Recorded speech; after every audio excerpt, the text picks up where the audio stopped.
welcome back to our YouTube channel again.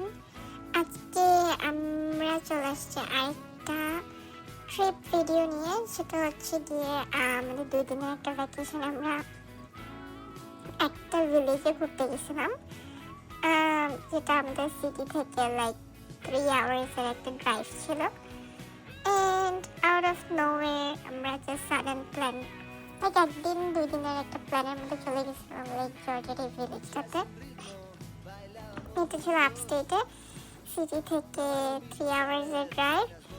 এই যে আমরা এখানে অলমোস্ট পৌঁছাই গেছি, তখনকার একটা ক্লিপ এটা। তখন একটু ঝিরিঝিরি বৃষ্টি পড়তে শুরু করছিল। এই যে এখানে দেখা যাচ্ছে অল্প অল্প বৃষ্টি পড়তেছে। তারপরে ভিউটা অনেক সুন্দর ছিল, পাহাড়ের উপর মেঘ খুব কাছে থেকে দেখা যাচ্ছে। খুব সুন্দর লাগতেছিল এখানকার ওয়েদারটা। ভিতরটা ভিলেজ খুবই ক্যাওস ছাড়া খুব সুন্দর। অনেক ভালো ভালো কিছু মোমেন্টস ছিল আমাদের। তারপরে একটু ভিলেজ মার্কেটে ঘোরাঘুরি করতেছিলাম, লোকাল মার্কেটে যেতাম। পর লাইক 2 আওয়ার্স পর আমাদের একটা ক্রুজ ট্রিপ ছিল, so we had enough time. ততক্ষণে ভাবলাম যে ঘুরে আসি, দেখি যে লোকাল মার্কেটে কী কী পাওয়া যায়। সো মোটামুটি সব কিছুই জাস্ট নর্মাল জিনিসপত্র জাস্ট ওরা সেল করতেছিল। কেউ যদি এখান থেকে গিফট নিয়ে যেতে চাই জন্য। সো আমরা এখানে অ্যাক্টিভিটিসের জন্য খোঁজাখুঁজি করতেছিলাম, দেন কী করবো খুঁজতেছিলাম। তারপর আমরা একটা ভিজিটার সেন্টারে গেলাম, যেখান থেকে আমরা আসলে ইনফরমেশন নিতে পারবো যে এখানে কী কী করা যাবে এই ভিলেজে কয়েকদিনের জন্য। দেন ভিজিটার সেন্টারে এসে দেখলাম যে মানে মোটামুটি একটা ম্যাপ এবং ভিউ দেওয়া, যে এই ভিলেজটার এই যে এটা একটা ম্যাপ ছিল, কী কী করা যাবে, কোথায় কায়াকিং করা যাবে, বোটিং করা যাবে, সুইম করা যাবে, সব কিছু এখানে লেখা ছিল। একটা হিস্ট্রির মতো লেখা ছিল। যেহেতু আমি হিস্ট্রি এত একটা লাইক করি না, ছোটোবেলা থেকে অনেক ডাম স্টুডেন্ট ছিলাম আমি হিস্ট্রিতে, সো এগুলো খুব একটা না দেখে জাস্ট একটু রেকর্ড করলাম। এগুলো অ্যাকচুয়ালি একটা সময়ের জন্য মেমোরিজ হয়ে থাকবে। দেন এখানে আমার হাজব্যান্ডও দেখতেছিল কী কী করা যায় না করা যায়। তারপরে এখানে এই যে ইনফরমেশন সেন্টার থেকে ইনফরমেশন নিয়ে আমরা খেতে চলে গেলাম। একটা স্প্যারোর সাথে দেখাইলো, দেন আমরা খাওয়া দাওয়া করলাম। 2nd ফ্লোর থেকে ভিউটা দেখতে খুবই ভালো লাগতেছিল। এই তো তারপর আমরা ক্রুজের জন্য ওয়েট করতেছিলাম কখন ক্রুজ শিপটা আসবে। তো সবাই যেন আমার পেশেন্স নাই একদমই। মেঘ দেখতে দেখতে কি করবো, আর ভাবতেছিলাম যে একটু যদি রোদ তো ভালো লাগতো, ভিউটা দেখতে আরো বেশি ভালো লাগতো। But that was okay, care করার। আমরা খাবার খেতে খেতে যতক্ষণ ছিল ওখানে দেখলাম এখানে একটা খুব সুন্দর একটা মিনিয়েচারের মতো বানায় বোর্ড দিয়ে।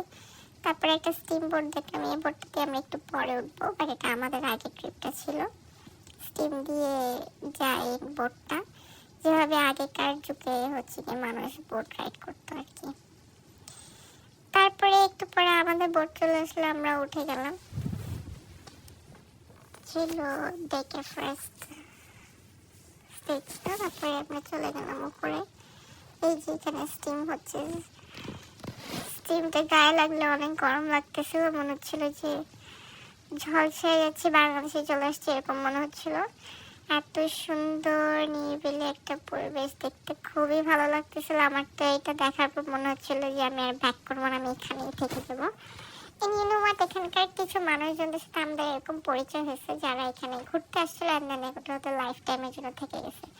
Whatever it is, let's move on to the next. এই যে এখানে আমরা ক্রুজ রাইডের এটা অলমোস্ট শেষের দিকে ছিল। এই নদীর ঠিক পাশে এই বাসাগুলো ছিল, এই বাড়িগুলো ছিল, এখানে অনেকগুলো মানুষ থাকে। আমরা শিওর এখানে কীভাবে থাকে, আমি হয়তো থাকতে পারবো না। আমার তো ভয়ই রাতের বেলা ঘুম আসবে না। আমার তো মানুষজনের সাথে থেকে সিটির মধ্যে থেকে আমার হাজব্যান্ডের সাথে থেকেও আমার রাতের বেলা ভয় লাগে। আর এই মানুষগুলো এখানে আরো নেই, পানির মধ্যে কুমির আছে না তিমি আছে আল্লাহ জানে। আবার তারা আমাদেরকে হাই দিচ্ছিল, এখানে দেখলে বুঝতে পারবা কি জলে আর কত চিল মুড়ে তারা থাকে। আর আমি জানি না তারা এখানে কীভাবে থাকে। সো আমার হাজব্যান্ড বলতেছিল ওরা নাকি এখানে এটা ওদের ফার্ম হাউস টাইপের এরকম রাখে মানুষ, মানে ঘুরতে। সেই যেখানে একটা লোক একা একা নদীর মধ্যে ভেসে বেড়াচ্ছে, অ্যাজ ইফ তার লাইফে অনেক টেনশন আমার মতো, অনেক দুঃখ। তারপরে এই যে পাহাড়টা একটু রেকর্ড করলাম, পাহাড়ের মধ্যে একদম মেঘ লেগেছিল, এত সুন্দর লাগতেছিল দেখতে। এই যে মেঘ উড়ে যাচ্ছে, ইফ আই এম নট মিস্টেকিং এটা মেঘই ছিল, হোয়াটএভার। তারপরে যে আমরা নেমে এখান দিয়ে এই যে কিনারটা দিয়ে আমরা একটু পরে হাঁটবো। হ্যাঁ, এদিকে আমার হাজব্যান্ড সবাইকে হাই দিচ্ছে, বাচ্চা ছেলে, যাই হোক। এটা পরের দিন সকালের ভিডিও। পরের দিন সকালে আমার হাজব্যান্ড তখন ঘুমে, আমি ঘুম থেকে উঠে শাওয়ার নিয়ে একা একা হাঁটাহাঁটি করতে চলে গেছিলাম। এখানে একটু পিছন দিকে দোলনায় বসে আমি সুইমিং পুলের সামনে যে পাহাড় দেখতেছিলাম, ইট ওয়াজ অ্যামেজিং, খুবই সুন্দর ছিল। যেহেতু আমার হাজব্যান্ড ঘুমাতে অনেক পছন্দ করে, তাই সেটা মিস করেছে। এনিওয়ে আমি একা একা এনজয় করলাম। আমি একা একা এনজয় করার পর আমার হাজব্যান্ড ঘুম থেকে উঠলো, তখন আমাকে টেনে টুনে রুম থেকে বের করে এই যে নিয়ে বের হয়ে গেল। সে ওঠা মানে এখন অ্যাক্টিভিটিস। এই যে একটু পর আমরা সাইকেল চালাতে চলে গেলাম। এটা হচ্ছে একটা রেল বাইক। আগের যুগে মনে হয় মানুষ নিজের পায়ের অবস্থা খারাপ করে সাইকেল চালায় যাইতো। তারপরে আমরা গেলাম এই যে এটা কায়াকিং করতে। কায়াকিং করতে গিয়ে তো বিশাল ঘটনা, আমরা দুইজন মিলে ডুবে গেছিলাম।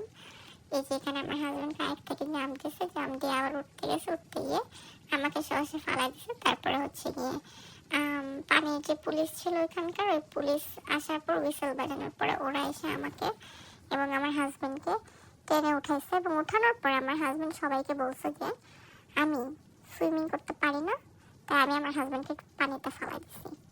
যাই হোক, এটা ছিল রেল বাইকের থেকে নামার পরে হাডসন রিভারের একটা দৃশ্য। আমি আমার লাইফে কখনো এটা ভুলবো না যে আমার হাজব্যান্ড নিজে আমাকে পানিতে ডুবাই দিয়ে সবার কাছে বলছে যে আমি তাকে ডুবাই দিয়েছি। বাট আমি তার কাছে গ্রেটফুল, আমি সে আমাকে জান প্রাণ দিয়ে বাঁচাইছে, আমাকে ভাসায় রাখছে পানিতে। তারপর সে আমাকে অনেক সুন্দর একটা ট্রিট দিছে।